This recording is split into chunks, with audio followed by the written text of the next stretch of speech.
I've just read this wonderful book, English Pastoral by James Rebanks, and I can't wait to really understand the landscapes here and the cultures, as you say, that have formed this landscape and the feeling of rural people for this land. And by the way, I want Labour to be a party for rural people in the UK as much as it is for city people. I mean, I was born in London. I've lived my whole life in London. I'm turning 40 in July this year, and I'm very, very happy suddenly to be living very near countryside. And I hadn't understood how near until I moved in. I mean, it's really wonderful to be in the middle of these landscapes within half an hour's walking or so.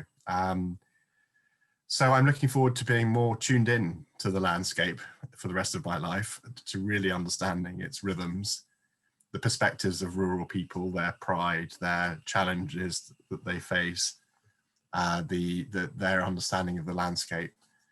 I'm also keen to do more locally to really understand and contribute to the protection and restoration of nature and the land within my local area.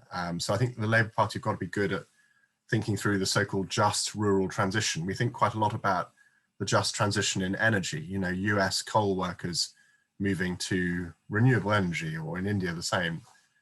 But also what about, you know, what does this transition look like for people in rural areas, you know, farming in different ways to meet society's new expectations about the sorts of farming that we celebrate and welcome. And how do you support those farmers to do what they want to do, many of them, which is shift in this way, getting behind them, supporting them on that journey rather than imposing some kind of top-down view about how the rural sector could look different. How is that reflected in the Green New Deal? Green New Deal thinking is very strong and very effective, and it's deeply linked in with how peers in the US and elsewhere and across the EU are thinking about this. But I would posit that it's relatively light in terms of a detailed understanding about how that would happen in the natural environment, in rural landscapes, in the lives of farmers.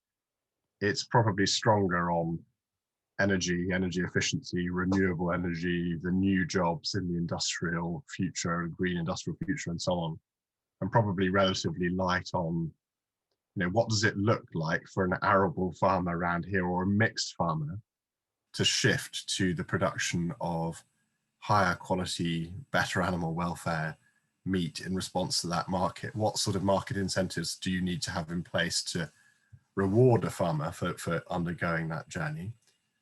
And all of that is tied into what's happening in England, at least at the moment, which is the revisions of the environmental land management scheme post-Brexit, and thinking through the implications of the reforms that are being put forward in that context. So I think we've got much more to do, but clearly, you know, the push for a Green New Deal is very welcome, and it's entirely what's needed globally as well as in each country. But people have had now an experience of a different way of living, which will give us ammunition really for challenging going back to status quo ante, won't it? Yeah, oh, definitely. Yeah. No, I think everyone is thoughtful, but it's certainly in Keir's interest, as well as I think self-evident to him, that this set of issues is A, incredibly important to master, but B, something that a huge swathe of the electorate really cares about. But I'm genuinely believe that he's a strong leader on climate and the environment and has a feeling for the issues. And there's also lots of people in his shadow cabinet who are very strong. There is a path to a recovery which addresses the inequalities that COVID has exposed and which promotes a deep response to climate change and to the recovery of nature. So there is an opportunity this year as the world begins to think about a recovery from COVID for the environmental community to make the case for a better recovery. And the last point I'll make at this point is that, you know, the loss of the natural world has played its part in the inception of this pandemic. We don't know the full story yet, but it's legitimate to assume that the depletion of natural habitats led to the conditions that led in turn to the pandemic. And there will be other pandemics unless we begin to protect the natural world in a more serious way. So there is an opportunity this year in the recovery to get things right.